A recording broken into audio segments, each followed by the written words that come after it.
They say going home feels safe, familiar, comforting. Not for me. For me, moving back into my dad's house at 30, broke, single, and emotionally exhausted, felt like surrender. My relationship had ended just 3 weeks before. My lease was gone. My savings were almost gone, too. So here I was again, in my childhood bedroom, surrounded by old posters and a dresser that still carried the faint smell of high school cologne. What I didn't expect was him. The shower was running when I woke up that morning. I assumed it was Dad. I wandered into the kitchen to make coffee, shirtless, yawning, my head still foggy. Then I heard the bathroom door open behind me. I turned and everything inside me stopped. Aaron, my dad's best friend, a towel hanging low on his hips, hair dripping, water sliding down his chest, tracing over inked muscle and tight skin like it had all the time in the world. He froze when he noticed me. "Oh," he said, his voice low and even. "Didn't think you were up yet." I couldn't bring myself to speak. My mouth went completely dry. I just nodded. He seemed so different from how I remembered. I hadn't seen him in almost 6 years, not since my mid-20s. Back then, he was always Uncle Aaron, the older guy with the firm handshake and the endless dad jokes. Now he looked nothing like an uncle. Now he looked like temptation wrapped in a towel. He smirked as he strolled into the kitchen past me, casual as ever, like his chest wasn't right there in full view. "Coffee smells good," he said, reaching for a mug. "Still take it black?" I blinked. "You remember that?" He turned, leaned against the counter, sipping slowly. His eyes never left mine. "You think I forgot everything about you, Ethan?" That sentence shouldn't have made my stomach flip, but it did. I looked away, trying to steady my breath. He chuckled. "You okay?" I nodded. "I'm fine," I lied. The truth was, I wasn't fine at all, because my dad's best friend had just stepped out of the shower looking like every fantasy I'd tried to bury. And now I couldn't stop staring at the way his towel clung to his hips. He walked past me, his skin radiating heat. The faint scent of cedarwood aftershave lingered in the air, sharp, clean, and I nearly groaned. This couldn't be happening. I wasn't supposed to notice him. He was off limits. But the way his eyes lingered a moment too long, the curl of his lips when I fumbled the coffee pot, the way he stood just a little too close, it didn't feel off limits. It felt dangerous, intentional. And when his fingers brushed mine as he passed me the sugar spoon, something inside me sparked for the first time in months. Desire, raw, immediate, undeniable. We sat at the table. He explained he'd be in town for a few weeks, his house under renovation, and Dad had offered him the guest room. Of course. Of course fate would trap me under the same roof with him at the very moment I was at my weakest.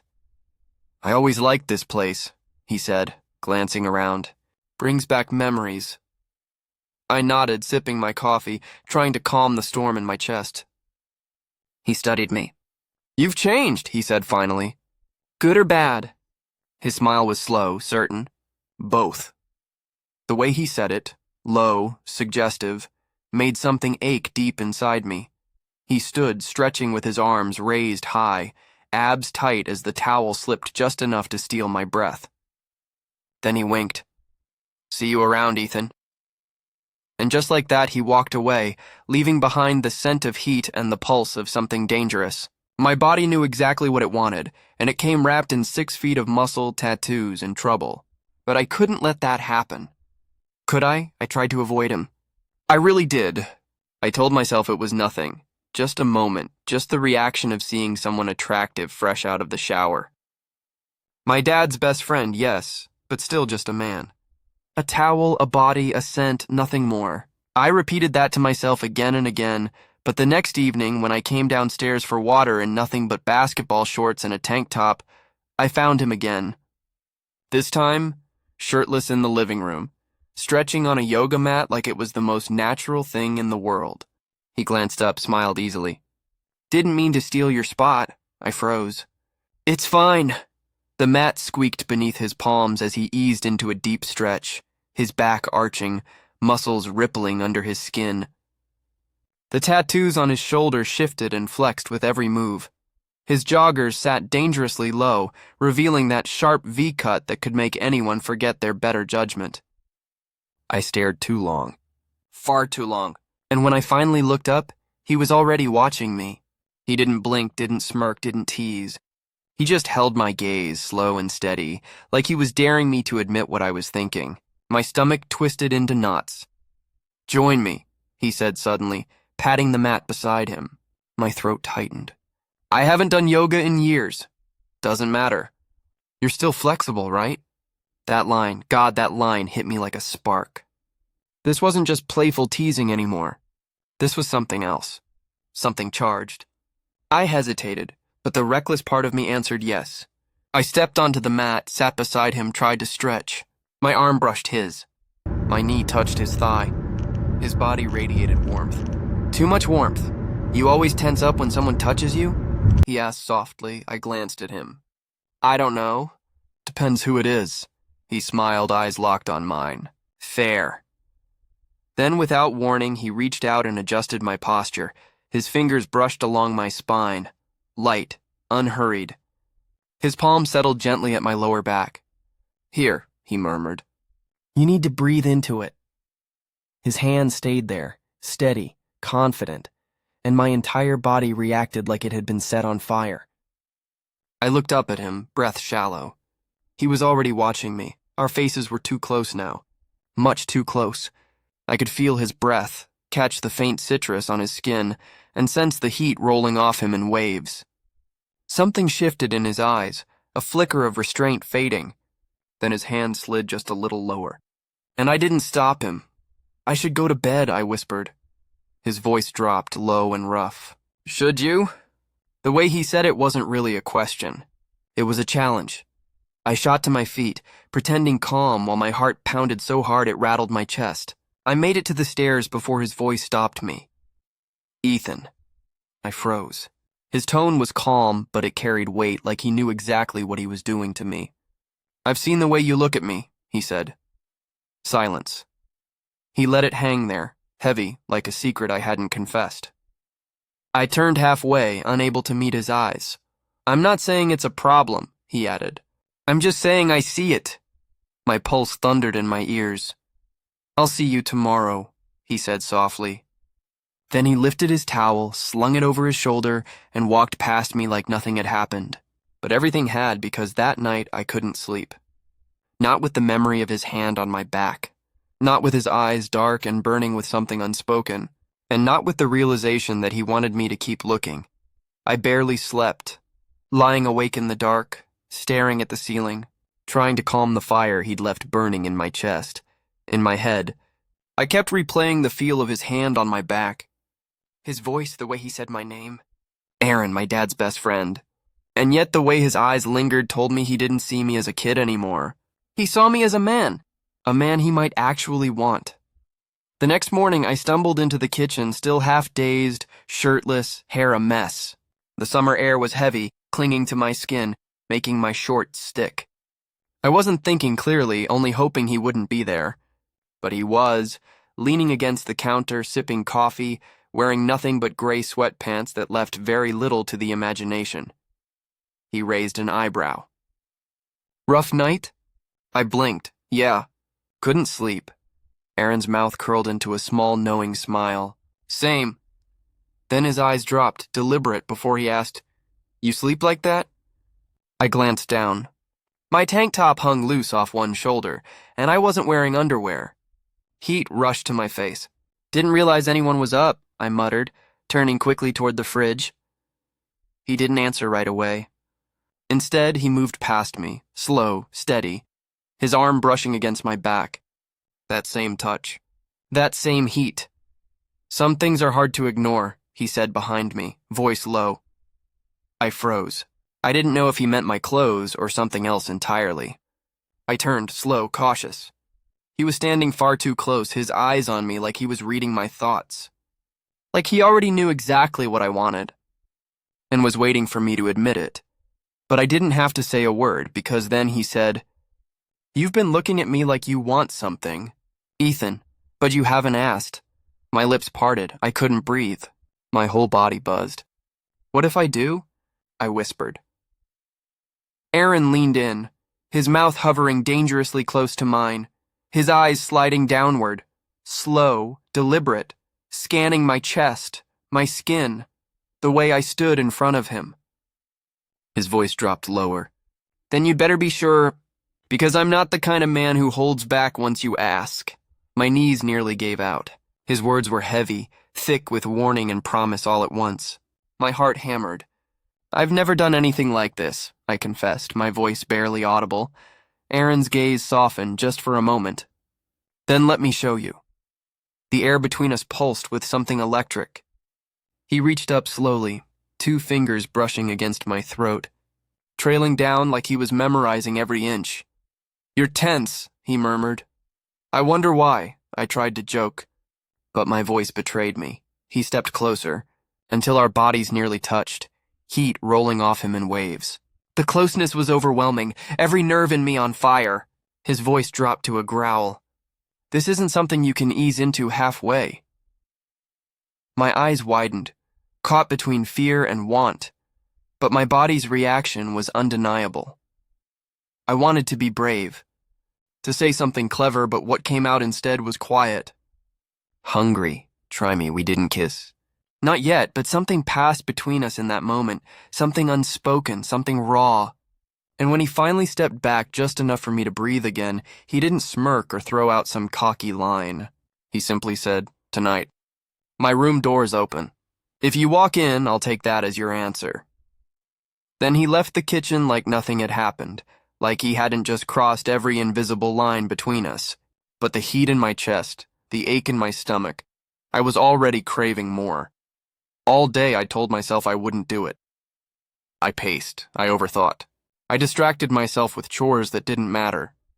My dad had gone into town to meet old friends, and the house felt quieter than usual, which only made my thoughts louder. I kept hearing Aaron's voice. Tonight. My room door's open.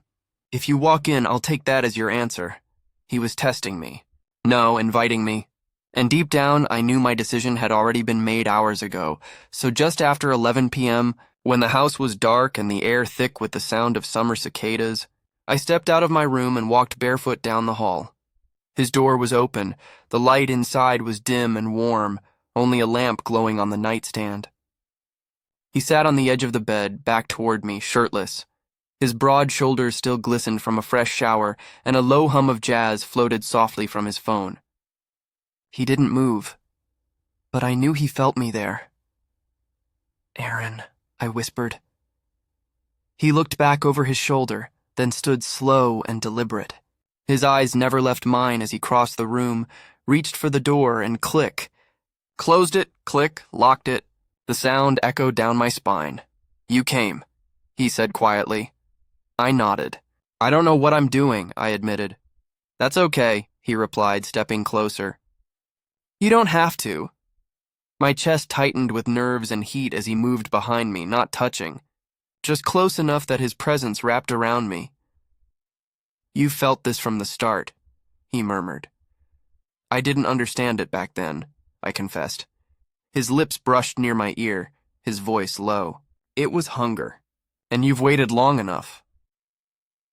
I felt his hand slide gently to my waist, steadying me as he pulled me closer until I could feel his warmth against my back. My breath caught, everything inside me racing. You don't have to be afraid, he said, his palm pressing lightly over my heart. Just let go. Trust me. I turned to face him, and for the first time I saw it. Hunger, yes, but also something deeper. Something protective, almost claiming. And then he leaned down and finally kissed me. And I swear the world stopped. His lips were firm, guiding mine. His hand cradled the back of my neck, drawing me closer until I felt myself melt into him. His kiss was slow, deliberate, like he had all the time in the world to learn me. I hadn't realized how much I needed this, not just the touch, but the feeling of finally being wanted. He sat down on the bed, pulling me into his lap, and whispered, Let me learn every part of you slowly, deeply, until you're not just mine, but addicted. A shiver ran through me. His hands traced a path up my sides, the warmth of his palms spreading across my chest as he whispered, "You're already trembling, and I haven't even begun." His teasing wasn't crude. It was the kind of teasing that made me want to collapse in his arms. I buried my face against his shoulder and exhaled a shaky breath. "Aaron?" He grinned, brushing his lips along my jaw. "Don't worry. I'll make sure you feel everything you've been craving." It was too much, too fast, and still I wanted even more. Aaron's rhythm, his patience, his control, it was maddening. He wasn't fast. He was intentional, deep, measured, slow enough to make me ache, deliberate enough to make me tremble, and controlled enough to leave me begging for more. Every moment, every movement between us built a pressure that burned through my body, leaving me breathless. Every nerve felt tuned to him, to the weight of his presence, the heat of his breath at my ear, the way his hands guided me with patience and precision. "Say it," he whispered, his lips brushing my cheek. "Tell me what you want." I could barely speak. My mouth was dry, my mind hazy, but I managed. "I want more," I gasped. His eyes darkened, his smile slow. "You're addicted already," he murmured, drawing the moment out just to torture me. And I've barely started. Then something inside me shifted. The way he moved, the way he found every unspoken part of me. It sent a shock through my body. A sound tore from my throat before I could stop it. "You felt that?" he asked. I nodded quickly, gripping the sheets tighter. "Yes, oh my God, do it again!" And he did. Not in haste, but with perfect, maddening rhythm, until his name was the only word I could remember. "Aaron, please. Please." He caught my wrists gently, pressing them above my head, his body holding me in place, his presence overwhelming. His voice dropped low, rough against my skin. "You sound so perfect when you ask," he murmured. Better than I imagined. I looked up at him, dazed. "You imagined this?" His smirk deepened, eyes dark. "For years." Then he leaned in, kissing me deeply, like he was sealing a promise.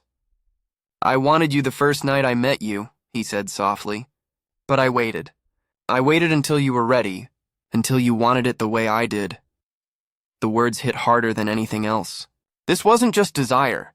It was something deeper, something that reached inside me and wouldn't let go. His movements, his presence, the way he stayed so close, it made everything clear. He wasn't just playing with me. He was showing me how serious this was. He pulled back for a heartbeat, and the space between us ached. Before I could speak, he turned me gently, guiding me where he wanted me. His voice was a whisper warm against my ear. "I want to see every side of you," he said, "and I want you to feel how deep this goes." When he pulled me closer again, it felt deeper than before, not just physically, but inside me, like he was breaking through every wall I'd built. My breath hitched. "Aaron, oh my God." He grabbed my waist, holding me steady, guiding me with a rhythm that shook something loose in my chest. Every touch stole my breath. Every time he pressed against me, I cried out louder, toes curling against the sheets. I didn't even care anymore if my dad heard. Let him. This wasn't a mistake. This was meant to happen. "Say it," Aaron murmured behind me, his voice dark but steady. "Say what?" I gasped. "Say you're mine." I hesitated. Not because I didn't feel it, but because it was terrifying how much I already did. But he didn't wait. His grip on my hips tightened, his presence all around me. "Say it," he urged again. "Say it, Ethan!" "I'm yours," I breathed, louder than I meant to. "I'm yours, Aaron, I'm yours," and once I said it, I knew I meant it. We didn't stop. Not after the first time. Not after the second. He made me want more, ask for more until I was shameless and desperate because I didn't want anyone else. I wanted him again and again and again. His lips didn't leave me. Aaron kissed me like a man who'd been waiting too long, like he wasn't just kissing my mouth, but every fear, doubt, and hesitation I still carried. Every breath I took felt like his. Every move he made I followed like my body already knew the rhythm, and when his hand slid lower, bold but careful, I gasped. He stopped immediately. "You okay?" he whispered, his lips still brushing mine. I nodded, dizzy. I just can't believe this is happening. He smiled, not cocky but tender, and kissed the corner of my mouth. It's happening, baby. And I'm not stopping unless you ask me to. My heart skipped a beat when he called me that, baby. No one ever had. Not like that. Not in a way that made me feel so completely his. He shifted, guiding me gently onto his bed. The mattress was soft, the sheets still warm from his body. I lay back, chest rising and falling too fast, too hard. Aaron hovered above me, his eyes scanning every inch of me like he was committing it to memory. Then he slowly tugged my shorts down and paused, his eyes lingering on me. You've been aching for this, he murmured. I don't even know what I'm aching for anymore, I admitted, breathless. His lips curved into a slight smirk. You will. Then he slid his sweatpants off. I wasn't ready.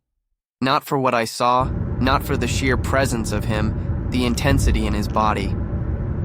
My eyes widened, my throat went dry. Aaron? He chuckled low and rough. Told you. You're not going to be able to handle all of me at once. I swallowed hard. I want to try. His gaze darkened with heat, and then he moved between my legs, spreading them slowly, carefully, like he was opening me to a new world. His hands traced down my thighs, steady and reassuring. Breathe, he whispered, and I tried. I really did. But my lungs felt like they were burning. The air itself felt heavy with what was about to happen, and the weight of it pressed down on me until every nerve was alive, every inch of me bracing for something I'd never felt before. It was overwhelming. Too much. Yet I didn't want him to stop. My fingers clutched the sheets, my back arching slightly as a helpless sound escaped me. Shh, he whispered. I've got you. He kissed me, and with every moment it felt like I was being broken open and rebuilt at the same time. The pressure in my chest grew. The heat bloomed, and then with one slow movement, he filled every part of the space between us until I forgot how to breathe. There you go, he murmured softly, voice low and rough, like he was guiding me through it. I groaned, eyes fluttering shut, my heart pounding against my ribs like a drum. He stayed still for a moment, letting me adjust to everything. The closeness, the intensity, the way it felt like our hearts were sinking. Then he began to move, slow, deep, deliberate. And is where I felt everything. The fullness of the moment, the stretch of emotion, the rawness of being seen so completely. He didn't just hold me. He claimed me in a way no one ever had. Aaron leaned down, brushing sweat from my forehead. You're doing so good, he murmured, his voice full of pride and patience. I don't want you to stop, I whispered, and I meant it. Even though I could barely breathe, even though I was trembling, I wanted more. With every moment, with every deep pull of connection, it felt like I was discovering a new part of myself. I wasn't just falling for the way he touched me. I was falling for him. The sheets were tangled around our legs. Aaron lay beside me, his breath finally steady, his arm draped across my chest, his skin still warm from everything we'd just shared. I stared at the ceiling, my whole body buzzing, not just from what had happened, but from what it meant. This wasn't just closeness. It was surrender. I don't think I can ever go back to normal after this, I whispered, my voice still rough. Aaron let out a soft laugh beside me and leaned in to kiss my temple. You were never meant for normal, he said quietly. And neither was I. I turned to look at him. His eyes, those eyes, didn't just want me. They needed me. But there was fear in mine. What happens now? I asked. With us? He paused, but before he could answer, the front door slammed. We both jolted. Aaron looked at me. You said your dad was out of town. He was, I said quickly, sitting up and grabbing for my shorts. He wasn't supposed to be back until tomorrow. Then we heard it. Footsteps. Heavy. Fast. Coming down the hallway. Panic hit me like a wave. Aaron grabbed his pants, moving quickly. I yanked the sheets up around me just as the bedroom door flew open, and there stood my father, frozen, staring. His eyes flicked from me to Aaron to the mess of clothing scattered across the floor. His mouth opened, then closed. Dad, I started, standing up too fast, my heart in my throat. "You're with him?" my father asked, voice low and cold like something inside him had just cracked. "My best friend?" No one moved. The silence was brutal. Aaron stepped forward. "I didn't plan this," he said, calm but firm. "But it's real, and I'm not going to lie to you. I care about your son. Deeply." My dad shook his head, still stunned. "You're twice his age, and you're supposed to be like an uncle to him." "I know," Aaron said quietly, "but that's not what I am. Not anymore." My dad's eyes burned into me now. "Is this what you want?" he asked. "You really want him?" My chest heaved. I felt naked, not physically, but emotionally exposed, vulnerable. But then I looked at Aaron, strong, steady, standing there like he'd fight the world just to keep me. And I knew. "Yes," I said. "I want him." "And he wants me, and it's not some fling. It never was." My dad's jaw tightened. "You're my son," he started. "And he's the first man who's ever made me feel seen," I interrupted. "He didn't force anything." He waited. He respected me. "He made me feel wanted. Loved." My dad blinked. Loved. That word hit the room like a spark in gasoline. He didn't yell. He didn't curse. He just looked at Aaron and said quietly, "You better not hurt him." Aaron nodded once. "Never." And just like that, the tension broke. My father turned around and walked out. It would take time, but he didn't slam the door behind him. Later that night, after things had settled, Aaron and I sat together on the porch. The stars were bright above us. My head rested on his shoulder. His hand rested gently over mine. "You changed me," I said softly. "That night, the first time you held me, I felt like I belonged somewhere for the first time in my life." He turned to look at me, eyes filled with something deep. "You don't just belong to me," he said, voice rough with emotion. "You're a part of me now." I bit my lip. "Even though I'm younger, even though people are going to stare," Aaron smiled. "Let them. I'll hold your hand anyway," I leaned in. "Then hold it forever." And he did. 1 year later, Aaron and I moved in together just outside the city. My dad came around. It wasn't easy, but he saw how happy I was. We even hosted dinner for the first time last month. My dad brought dessert. Aaron grilled steak. I made the playlist. He held my hand the whole night. And when the guests left, he scooped me up in his arms and carried me to our room. Just like that first night. Still strong, still the man who makes me feel more than I ever thought I could. Still mine.